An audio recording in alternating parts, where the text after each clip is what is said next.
The Weekly Warp Pipe. What's up, everyone? Welcome to the Weekly Warp Pipe, a podcast dedicated to retro video games, 80s and 90s toys, and all things nostalgia. We are part of the Dorkening Podcast Network, and we're brought to you by Killer Grounds Coffee. And this week, we're jumping in the Warp Pipe and going back and taking a look at Bucky O'Hare. I figure Easter's coming up, and he's a rabbit. Only makes sense, right? We're going to be talking about Bucky O'Hare cartoon, comics, toys, the NES game, and should be a good time. But before we do, here's a word from our sponsor. Rise and shine, my sinners. When Father Evil starts his day, he gets a little deadly. Deadly Grounds Coffee has the richest, smoothest flavor you'll find anywhere. It's sinfully delicious. Once you go deadly, you never go back. Order yours at getdeadly.com. Coffee's so good, it's scary.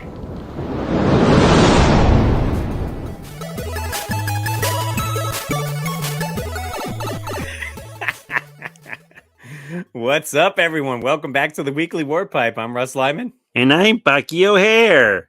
Welcome, Bucky. I didn't know we are going to have a special guest this week. What's up, guys? NES Addict here. Happy Easter, I guess. Yeah. We thought we'd talk about an awesome bunny rabbit, and Bucky O'Hare came to the list, so. He's probably the coolest bunny rabbit. Yeah, I'd say so. And the greenest. That's right, the greenest, for sure. For sure. Now, what's your exposure, I say, to Bucky O'Hare? Did you watch? We're going to be talking about the cartoon. There's a comic, of course, the NES game, and toys. So, back in the 90s, I guess it was in the 90s. I was 10, 91.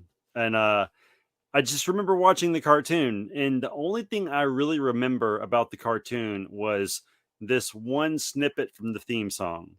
And it's like, it's Bucky O'Hare, there's mutants and aliens and toads beware. And that's all I remember.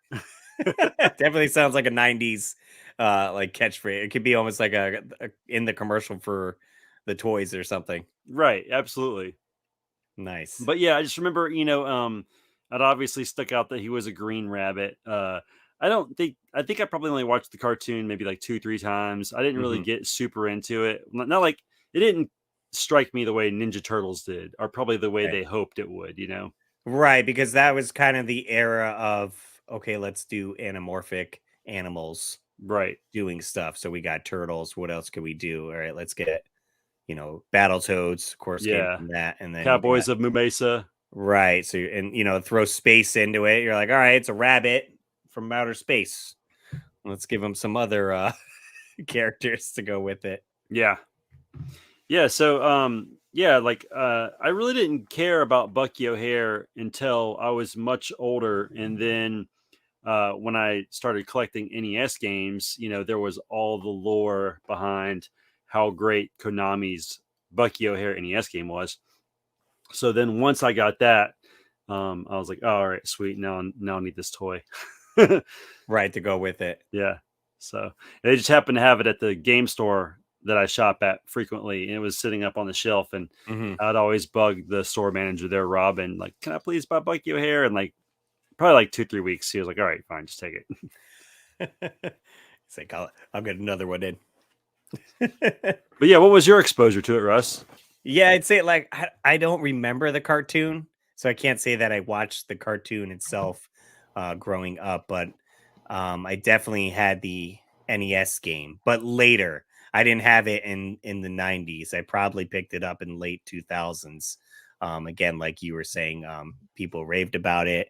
I probably saw it in like a Metal Jesus Hidden Gems video or something like that. So I had gone to eBay and I did get a deal on it. I do have my copy right here. And it does have label damage on the top label. It's kind of like, there you go. A little bit broken away, teared away at the label. But I did get it for a cheaper price. This game does go for, I think, a pretty penny. It's probably like a $50 game or something. Oh no, that game's more now. Probably like 120, I would guess, something around there. We can certainly check. So how I became familiar with Bucky O'Hare is everybody knows that NES Complex, my friend Chris, was like and is still like my favorite YouTube channel. And he had this amazing video called Is It Fun? Where he talked about Bucky O'Hare and ultimately decided, despite it requires a lot of trial and error, which you'll hear in the video, it is a very fun game. I recently beat it again. I hadn't beat it in several years, and I played it on TikTok live on live stream and beat it recently. But Nice. Yeah, so it looks like it's going loose $169 for the loose cart right here. So maybe mine's probably worth maybe 100 because of the label damage. So I think I paid 90 for this one at Second and Charles. I saw it in there one day and I was like, oh my God, I got to get it. So I just like ran home and grabbed a bunch of stuff to trade and bam, got it. But I actually found a copy of Bucky O'Hare in the wild one time, which was really crazy. I think there's a video on my YouTube channel if I didn't privatize it. But basically I was going through Craigslist and there was this really grainy picture. Looked like somebody had taken it with like a mid 2000s cell phone, like one of those flip phones. And there was like 4 or 5 different games, maybe 6 games. And right in the middle, you could kind of see like half like the yellow. Right. And I was like, man, there is only one game with that yellow. Yeah. Luckily, I called him first, and it was an NES and those 6 games, and the deal was like 100 or 150. And so I called, and then he was like, yeah, let's meet here or whatever. And then when I got there, he was like, man, he was like, I've had like so many calls since you called about this. He's like, I probably could get more for it. Because I think we agreed on 100 or 120, 115. It was like basically the game paid for the whole lot. Right. And I basically was honest. I said, I'm going to be honest with you, man. I said, this game right here in your lot is probably worth the entire lot that you're charging me. And he's like, well, man, since you were honest with me, I'm going to honor the price. And he's like, just enjoy the game. Wow. There you go. I brought it home. I don't think I kept the one that I got from him. Okay. I think I kept the one with the better label. Right. But the upgrade. But yeah, it was crazy just having 2 copies of it, even for a brief amount of time. And I think I sold it and made all my money back and kept everything else for free. Right. Yeah, and the game certainly plays fun. It basically, you're collecting your crew. So you start off with Bucky, and then eventually you're getting the other members of the crew, and then you can switch between them. Right, and kind of in the later levels, it's kind of required because they all have different special characteristics that kind of make the game easier. Like Deadeye Duck can like briefly climb up walls. There's this one little short robot. I don't remember its name, but it does like a little Blinky. That's Blinky. It like does like this little soar flying thing. There's a girl and I can't remember her name either right now, but she does like a little psychic power ball. Yes, you can like send certain ways, and then Willie Do It, the boy in the which has a hilarious name. I guess he has like a more powerful gun that shoots faster. Okay. But anyway, you use all those guys to get through and defeat the Toad in Complex. Yeah, we could talk about the toys because I have a site that shows all the toys on here, so we could get their names essentially here. So with the good guys, yeah. So here's AFC Blinky. What does AFC stand for? Artificial friend? I don't know. Yeah, companion. Artificial friend companion. So yeah, so I like how they show the packaging too. That's cool that it comes in, where it's basically it's basically like a cartoon. A cartoon and comic. I don't know which came first with everything. I imagine it kind of came close to the same time frame. I really like that box art. It's kind of Ninja Turtle-esque, it just looks fun. Right, bright colors. His logo here is, super cool with like the wings on the side of the Bucky with Bucky O'Hare. And on the back, like it's basically a comic strip right here. It gives you like a little little blip it on the Toad Wars, and then it shows you again like a Ninja Turtle, like you said, good comparison of the other figures that you can get. Kind of shows you the good guys in yellow, the bad guys in green. Yeah. Oh, look, I can zoom in here. Hopefully, I could read it clear enough. Will it let me zoom? And then it has like Android First Class AFC. There you go. And those little cards on the back were kind of like I think GI Joe and Ninja Turtles kind of had those, right? Yeah, those little like on the backs of all like packaging for toys. They had like these extra like bio cards where it talks about the figure that you're getting. Transformers, yeah, GI Joe. So AFC Blinky, of course, Bucky O'Hare, Deadeye Duck. So he has 4 arms. So that kind of makes him unique with, he can hold 4 guns. He came with a sword as well. And I think he's missing an eye or has like a cyborg eye or something. Oh, yeah, maybe. Let's see. Because, maybe that's why he's Deadeye, because of the cyborg eye. What does it say? Deadeye Duck was expelled from the notorious space roving pirate clan known as the Corsair Canards of Canopus 3 for believing in fair play and the indistinct dignity of all sentient protoplasm. He honored his mazer gunnery skills as a feisty Black Drake for hire mercenary. They always got to have these crazy words, though. Yeah, like they have intrinsic dignity and Black Drake, which is basically another word for a duck. It's like, geez, just to amp it up here. But again, yeah, the packaging looks freaking sweet. Let's croak us some toads, mates. Let's croak us some toads. I like it.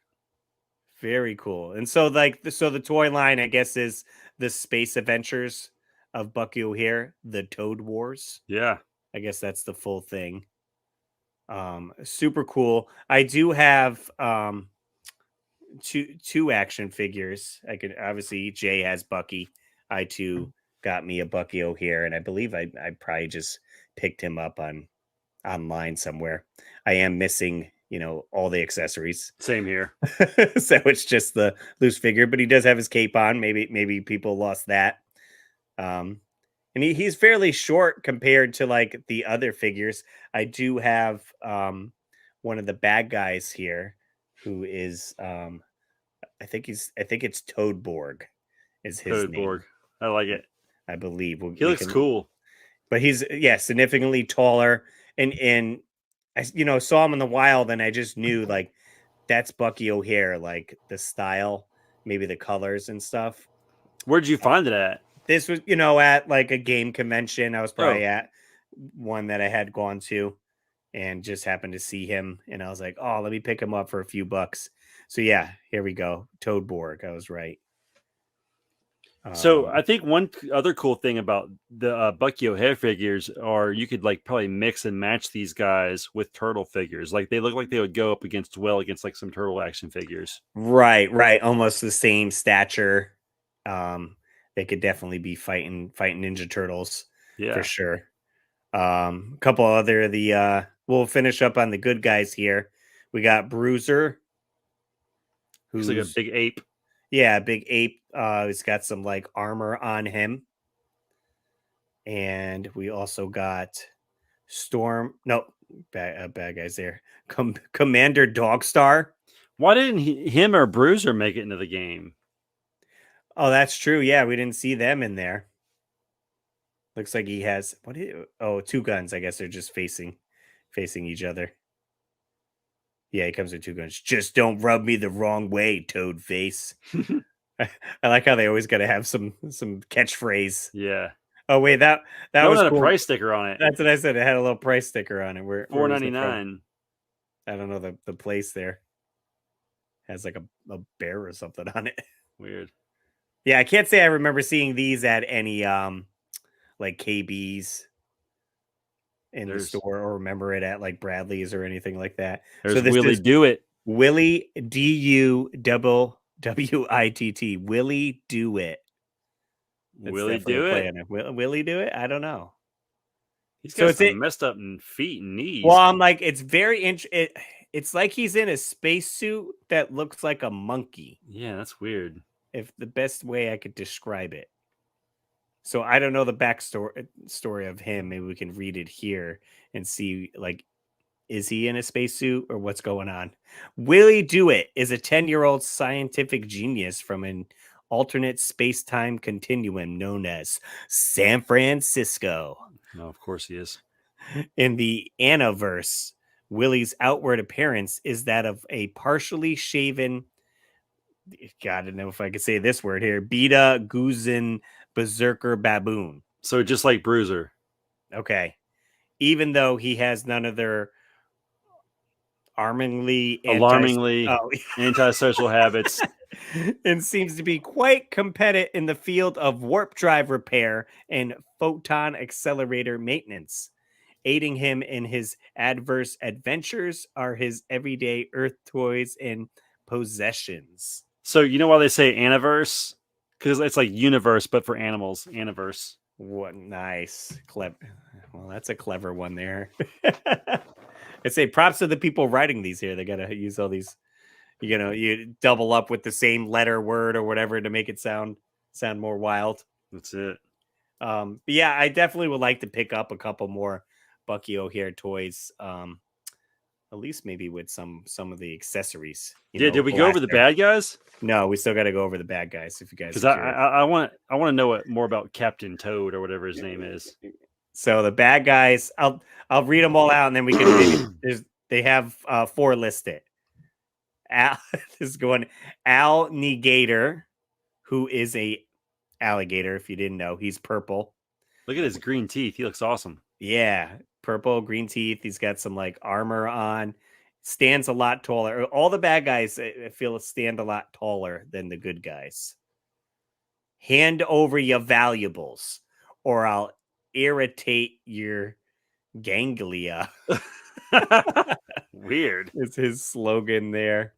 So he's pretty sweet. We got Toad Air Marshal. Of course, this is the Toad War, so you got to have one of the Toads. He is short, though.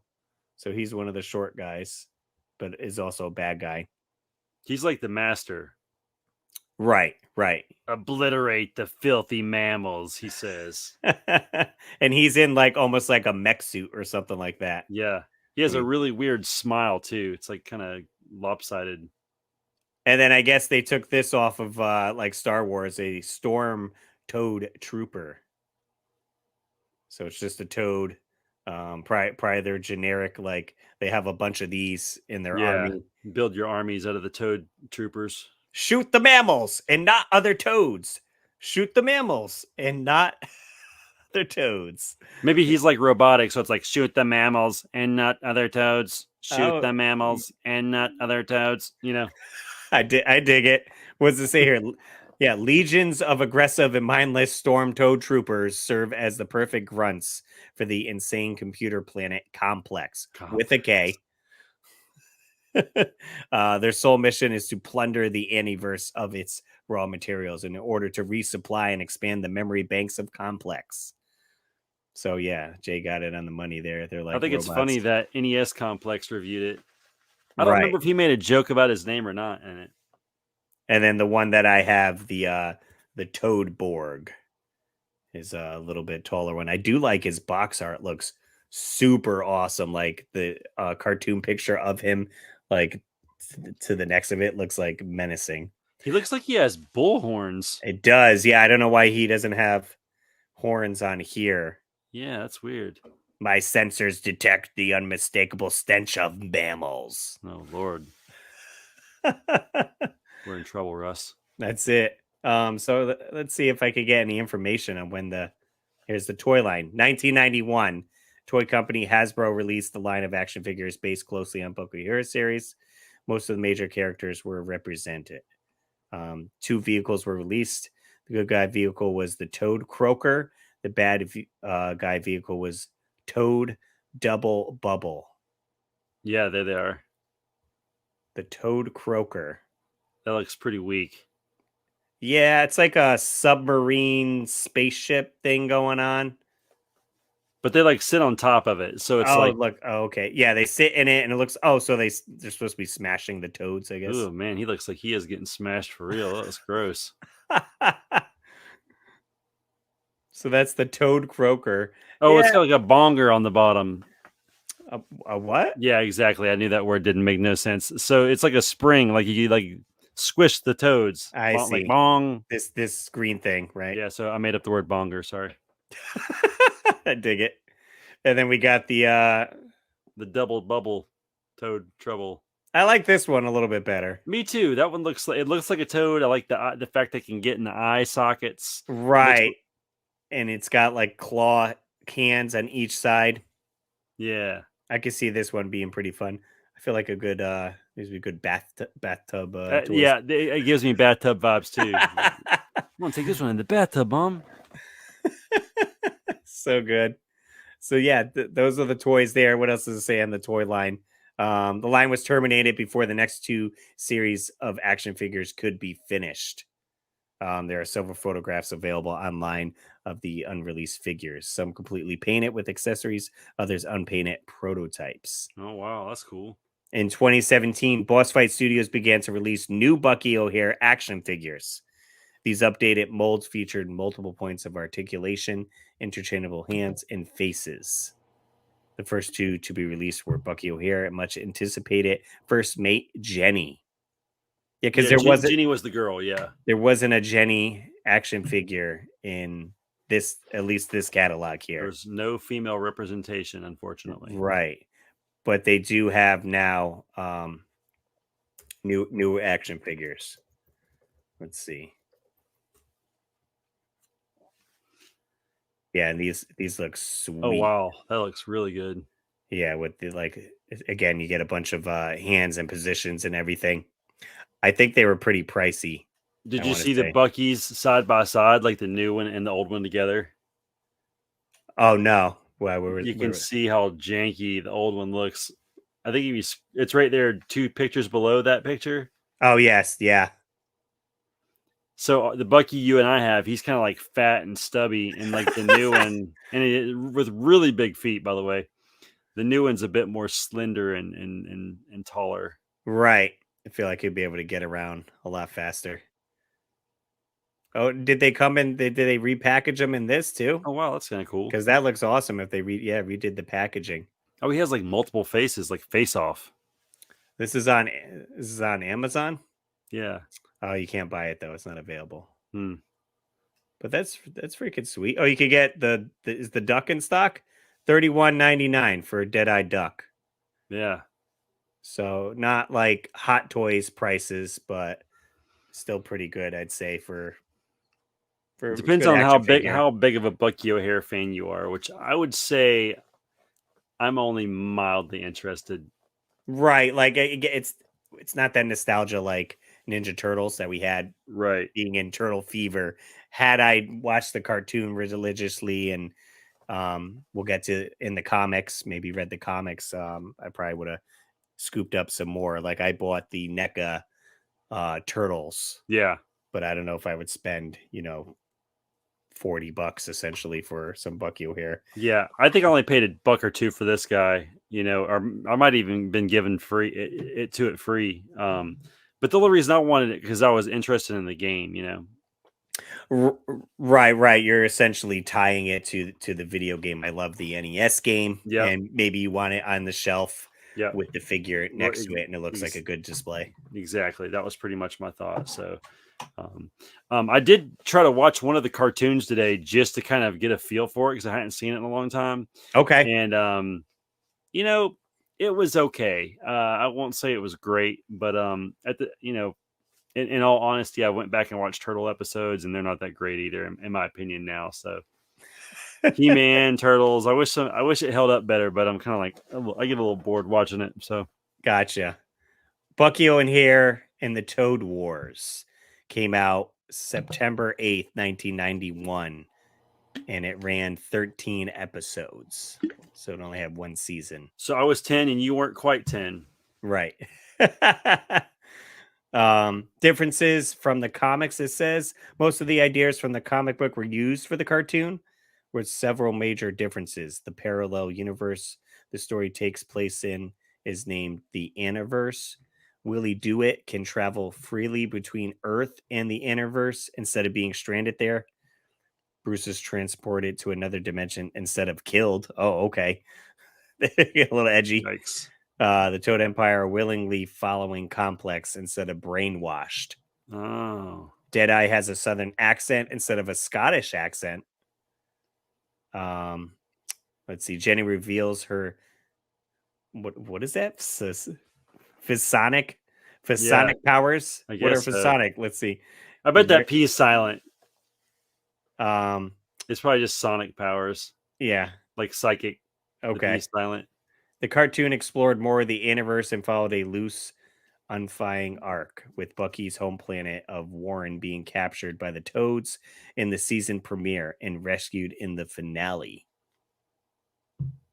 And it seems like they have all the people make it into the cartoon here. Oh, characters only in the animated series are Bruiser, Commander Dogstar, Mimi LaFleur, a fox, so to speak.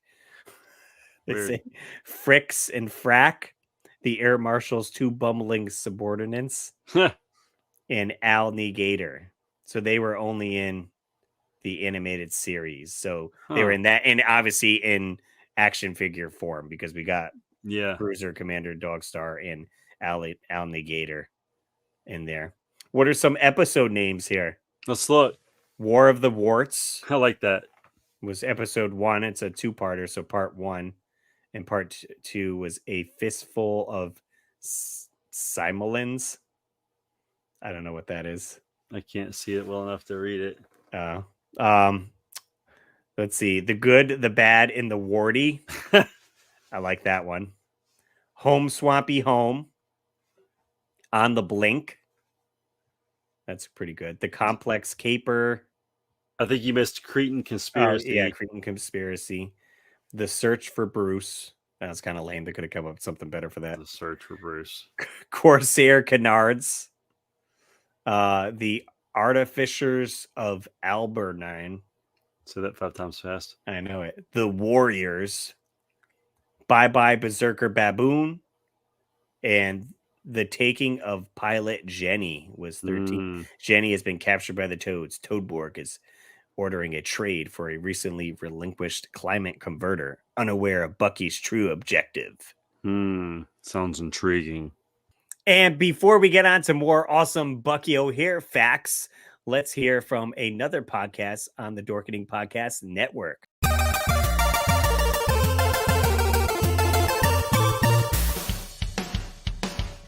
Greetings and shabebans. We are the Retro Reductopus Cephala Podcast, a long-form bi-weekly show that celebrates all the things that made growing up awesome. Yeah, that sounds good, but I don't know what all those words mean. I think what Parasite Steve's trying to say is that on Retro Reductopus, we explore a range of retro goodness, from toys, video games, and movies, to cartoons, and even snacks and school lunches. Oh. And we do it all with a positive spin, a slew of killer guests, and some very adult language. And you know what else is cool? No. This crazy show is part of the Dorkening Podcast Network with new episodes every Tentacle Tuesday. What's that? And if waiting 2 weeks for a new episode gives you a sad, know that we drop bonus episodes all the time, like the off-format Crow's Nest and an interview series we call The Brig.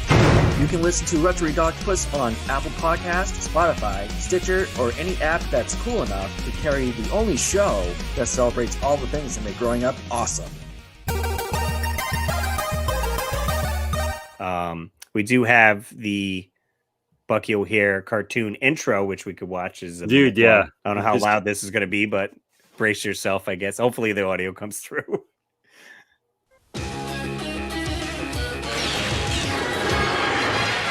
Another dimension, another time and space. A parallel universe is falling on its face. When out of the chaos, who else could it be?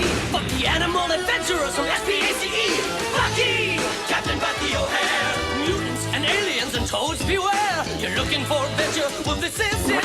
With Jenny, Deadeye, Blinky, and Willie DeWitt. I said Bucky! Captain Bucky O'Hare. Now on update on Bucky O'Hare of the Toad Wars. In the battle of the universe, you don't know what's next. You only know amphibians are made in complex. When you check out your scanner and the evil that it woes, there's only one course of action. Let's cook us some toads! Bucky! Captain Bucky O'Hare. He goes where no ordinary rabbit would dare. If your righteous indignation has suffered a hit, and your photon accelerator is broken a bit, and you're losing your mind, and you're having a fit, get the funky fresh rabbit who can take care of it. It's Bucky! Captain Bucky O'Hare! Bucky! I said Bucky! Bucky O'Hare! Let's crocus some toads! There you go. Dude. That slap, that was good. You like that? That I want to hear a pop punk cover of that. Dude, do it. You're the man. Mutants and aliens and toads beware. That was definitely a good one. And it sums up, everything that's in the show. They're naming all the characters, Right. and they're in a toad war. Yep. And what's going down. The animation looked like for the time, same thing, parallels with Ninja Turtles and Yeah. Battletoads and all that. That would get me excited as a kid if I saw that. Yeah, it's so funny that one line's the only part that I remember, though. Mutants and aliens and toads beware. Right. Now I wonder if it was most likely like a scheduling thing. Like I don't know when it came on, so maybe it came on later in the day or I earlier. remember Saturday mornings. Right. That's what I remember. So, yeah, I don't know. I don't think it came on in the afternoons. I'm pretty sure it was a Saturday morning cartoon. And like I said, I only saw it a couple times. Right. So I guess it didn't get good ratings, or they would have continued it. Right. Unfortunately. Yeah, I don't know if it says anything here with the it said legacy. Did you see right there? It says legacy. Yeah. I wonder if that talks about what happened. During the 1990s, VHS tapes were released by Family Home Entertainment. Due to Sunbow Productions' lack of U.S. home distributor currently, the cartoon had been stalled in releasing a Region 1 DVD. A company called Exposure Entertainment was supposed to have released the 13 episodes on DVD in North America in Region 1 NTSC format for the first time, but the overall release was either very rare and limited, or no set had appeared at all. The same company that must had be like later. Yeah, this is like, I guess they were trying to bring it to DVD, and some people didn't get it. That says Toyline Video Games. It mentions the video game. That's cool. Yeah. So a brief thing about the video, and then we could talk about the comics a little briefly. Bucky O'Hare was released in Nintendo Entertainment System in 1992, which required Bucky to rescue each of his crew members, except Bruiser, who was not featured in the game. On a series of planets, each character was rescued. The player gained the ability to switch between them and Bucky on the fly to deal with different problems. Immediately after regaining his entire crew, they were once again captured and imprisoned on the Toad mothership. Bucky and Blinky, sharing the same cell, break out and must rescue the remaining members. An arcade game by Konami was also released, which allowed up to 4 players to control Bucky, Jenny, Deadeye, or Blinky. It's a running gun beat 'em game. up. Yeah, running gun game similar to the Konami arcade games Sunset Riders, Mystic Warriors, and Wild West Cowboys of Moo Mesa. The plot of the arcade game allowed players to achieve a final victory over the Toads by releasing an energy called the Interplanetary Life Force contained within Complex. The game also featured the original voice cast. That's pretty cool. That is cool. Neat little tidbit there. Does it show it here or any gameplay? Bucky O'Hare 200. Hasbro. No, I mean, I guess we can look it up. Arcade game, Bucky O'Hare. Yeah, I wonder why. I wonder why it came off the air. I guess it had to be ratings, right? Possibly. Here, we'll put this down here. Nintendo Complete. So here's a quick look at the arcade game. So some platforming going on. It reminds me like a Ninja Turtles game. It looks like Turtles in Time or like something like that kind of, right? Yeah, yes, very similar to that. This person's playing through with Deadshot. Dead-Eye Duck. Dead-Eye Duck, yeah. But yeah, I can see this being a fun, like you said, that looks straight out of Ninja Turtles. Ninja Turtles, Simpsons. Yep. I Yes. would say those are both good comparisons. Super fun. Looks. I mean, Konami made it, so like they never do anything crazy. I'll have to see if I have that on my arcade one up. I got a Raspberry Pi in there with a bunch Dude, of... yeah.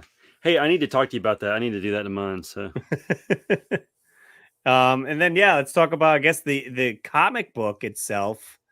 They did a comic. Let's see what it says about the comic here. This is all not the comic. Where are we? Gameplay. yeah, I never read the comic. Did it come first? That's what I'm curious on. I bet it came first, and then I bet somebody saw it and thought, "Hey, this is a lot like Ninja Turtles. Maybe we can make some money off this." Right. That's just me guessing, but Let's see. The U.S. comic only ran this one pilot. However, to coincide with the TV series in the early 90s, a UK comic reprinted the issues, then produced a further 15 issues written by Peter Stone. So let's see. First appearance was Echo of Future Past, #1. So maybe he was in and a it said different May comic? 1984. Right. So it says right here, Bucky O'Hare's fictional character. He was created by comic book writer Larry Hama and comic book artist Michael Golden between 1977 and 1978. Weird. And he made his publishing debut in Echoes of Future Past in May 1984. So comic came first. Yeah. Storyline of Bucky O'Hare follows a parallel universe where a galactic war is going on between the United Animals Federation and the sinister Toad Empire. Let's see, the comic was published by Continuity Comics between 84 and 85. The series ran 1 through 6 issues. And then all 6 parts were collected into oversized graphic novel in 86. The comic spawned the animated television adaptation. So here's our timeline. So now you got the animated one in 1991 to coincide with its release. The original comic was republished in a standalone series, an expanded form that modified and added to the original artwork, inserting many new panels and scenes into the story. So this way, if the kids saw the cartoon and wanted to pick up the comic, maybe they would see similar. Right. It matched it better. Right. So good on Looks them. like it ran fall of 91 to into winter 92, September 91 to January 92 for the cartoon. Gotcha. Not too long. Yeah.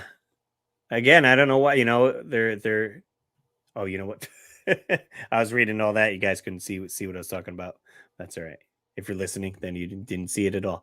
Like you said, the looks like the same, Ninja Turtles, Battletoads, what else? All those similar art styles and everything. Yeah. Oh, look at him there. He's a lot thinner. Yeah, his neck's like skinny. Neck is like he has a skinny neck, a little weird there. Snap his neck like a pencil. But so the comic came out first, and then we got the cartoon, which then spawned the toys In the video game. and then the video game. Which, if you have an NES and you have the means to get this or emulate it even, I would say play it. It's really good. It does require a lot of trial and error. If you want to get a good feel for it before you spend the money, or I guess before you emulate or whatever you decide to do it, seriously, go to NES Complex's page on YouTube and watch his video. Is it fun, Bucky O'Hare? It's really good. You'll definitely get a good feel for the game. Right. And yeah, I enjoyed playing it. I don't know if I ever beat it, but it's super fun. Like I said, Konami usually on NES didn't fail. Well, I'll say the best part about it is it has a password system, so you can make your way through it slower. Oh, perfect. You don't have to beat it all in one setting. One shot, yeah. So that's so maybe you guys could play it for Easter if you're off from work and you're relaxing. Yep. Find it. I always wanted to I did do a live stream, I think, one Easter, but I couldn't find green ears to wear, so they were just white. Could have dyed them. Could have DIY'd them, Russ. I think it was a last minute decision. So fair enough. Spray paint. Maybe I could spray paint some ears for the thumbnail for this there episode. There you go. That's what you need. Get on it. Sweet.